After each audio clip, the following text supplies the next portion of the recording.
Patrick Chen, vous êtes directeur du développement économique de l'établissement public de Paris-Saclay. Donc chez vous, un tiers-lieu, qu'est-ce que ça veut dire? Quelle forme ça prend? Comment ça se concrétise? Alors les tiers-lieux sur Paris-Saclay commencent à exister en tant que tels, si j'ose dire. Avant ça, c'était un peu comme dans Molière, on faisait des tiers-lieux sans le savoir, c'est-à-dire qu'au sein des établissements qui constituent la future université Paris-Saclay, que ce soit à Polytechnique, que ce soit à HEC, à l'Institut d'Optique, à l'Université Paris-Sud, il y avait des incubateurs, des Fab Labs, voire des lieux avec des vocations encore plus mixtes, mais qui étaient plutôt tournés vers les étudiants et l'intérieur des établissements. C'est pour ça que c'était pas tout à fait des tiers-lieux, il y avait bien les fonctions, mais il n'y avait pas l'ouverture et le degré de participation vers lequel on s'achemine aujourd'hui.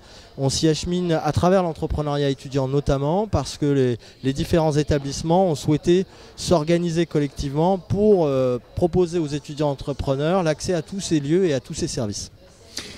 Ce matin, vous avez dit qu'on a besoin d'une impulsion forte pour la compétitivité internationale.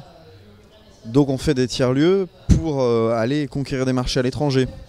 Alors c'est évidemment un truc à double détente. Moi je parlais de ça surtout pour illustrer le fait que le projet Paris-Saclay est un projet à grande échelle avec un investissement public massif, 5 milliards au total, université plus infrastructure et transport, et puis un territoire important puisque c'est 3,5 fois la taille de Paris Intramuros.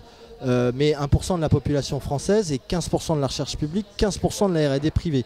Donc c'est ce territoire-là qui est extrêmement puissant en termes de R&D et économiquement aujourd'hui, qu'il faut transformer vers une économie de l'innovation plus agile et sans doute fondée davantage sur les capacités individuelles et les contributions de chacun.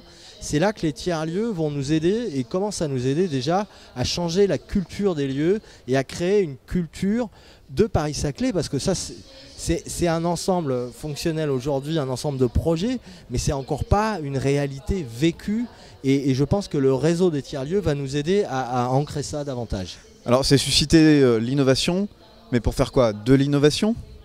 Alors c'est susciter de l'innovation, c'est une super bonne question, pour créer de l'emploi.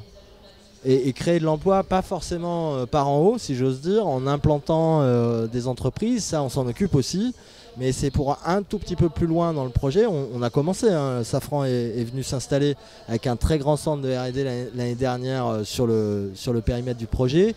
EDF l'avait fait avant, mais ça c'est des poids lourds qui vont employer des gens. L'idée c'est que en dehors de ce moteur, on a besoin d'un moteur local, on a besoin que les énergies locales, les compétences et les contributions aident à créer des nouvelles startups, des nouvelles PME, des modèles réellement innovants et des produits innovants. Il s'agit aussi, il y a derrière clairement un enjeu d'une capacité à produire des nouveaux objets.